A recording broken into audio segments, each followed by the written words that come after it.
کیا رمضان میں مرنے والے کی کوئی زائد فضیلت ہے؟ کیا اس سے حساب و کتاب نہیں ہوتا؟ محمد اویس انڈیا سے۔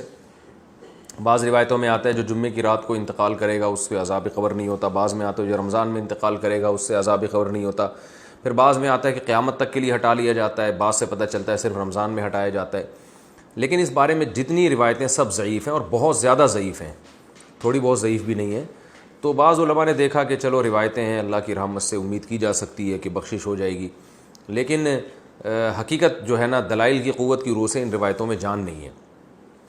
تو اس لیے جو ہے وہ اللہ تو کی رحمت سے تو دیکھیں کچھ بھی امید لگائی جا سکتی ہے، لیکن اگر ہم اللہ کی طرف منسوب کر کے کہیں اللہ کی طرف یقینی طور پر تو اسی بات کی نسبت کی جائے گی جو اللہ کے رسول نے کہی ہے اور جو اللہ کے رسول سے ہم تک صحیح سند کے ساتھ پہنچی ہے، اس بات کی نسبت تو کی جائے گی۔ اس کے علاوہ نسبت کرنے میں جو ہے نا میری رائے تو یہ کہ احتیاط سے کام لینا چاہیے۔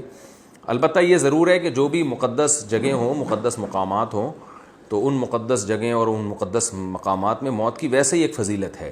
جمعے کا دن اور جمعے کی رات بھی مقدس اور رمضان بھی مقدس ہے، اور روزے کی حالت میں موت پر صحیح حدیث ہے کہ روزے کی حالت میں جس کی موت واقع ہوگی جنت میں داخل ہوگا، اس پر مسند احمد کی صحیح روایت موجود ہے۔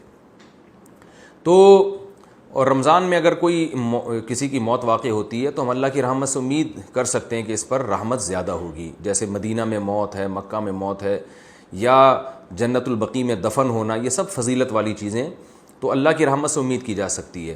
لیکن یاد رکھیں تمام احادیث کو اور قرآن کی آیات کو جمع کر کے فیصلہ کیا جاتا ہے۔ اگر ہم قرآن کی بہت ساری آیتوں کو اور احادیث کو سامنے رکھتے ہیں تو اصل بخشش کا مدار عمل پر ہے، کسی خاص ٹائم پہ مرنا یا کسی خاص حالت میں مرنا اس پر اصل مدار نہیں ہے۔ اس کی وجہ سے اللہ کی رحمت آ سکتی ہے، صغیرہ گناہ معاف ہو سکتے ہیں، کبیرہ گناہوں کے لیے قرآن میں اور احادیث میں جگہ جگہ یہی مضمون ہے کہ ان کے لیے توبہ ضروری ہے۔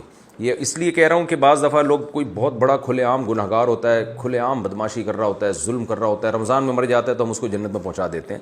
اس سے کیا ہوتا ہے؟ لوگوں میں بدعملی پیدا ہوتی ہے اور قرآن کی ان آیتوں کا انکار لازم آتا ہے جس میں اللہ نے فرمایا کہ وَذَرُوا ظَاهِرَ الْإِثْمِ وَبَاطِنَا، ظاہری گناہ بھی چھوڑو، چھپے ہوئے گناہ بھی چھوڑو۔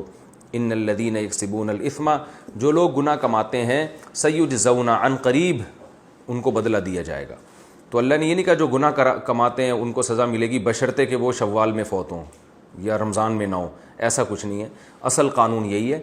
باقی جو روایات میں آتا ہے کہ روزے کی حالت میں موت واقع ہوئی تو مبارک موت ہے، عبادت کرتے ہوئے دنیا سے جا رہا ہے تو اللہ سے امید کی جا سکتی ہے، لیکن اصول اور ضابطہ بہرحال یہی ہے کہ جب تک گناہوں سے توبہ نہیں کرے گا بخشش نہیں ہوگی۔ تو اس میں صغیرہ گناہ مراد ہوتے ہیں۔ دخل الجنہ کا مطلب یہ کہ اس کے اگر صغیرہ گناہ جو بہت کثرت سے تھے، رکاوٹ بن رہے تھے، تو اللہ اس کو صغیرہ گناہوں کو معاف کر کے جنت میں داخل کر دے گا، یہ اللہ سے امید ہے۔ تو خلاصہ یہ نکلا کہ روزے کی حالت میں موت اگر ہوتی ہے تو اس کی فضیلت تو صحیح حدیث میں واقع ہوئی ہے۔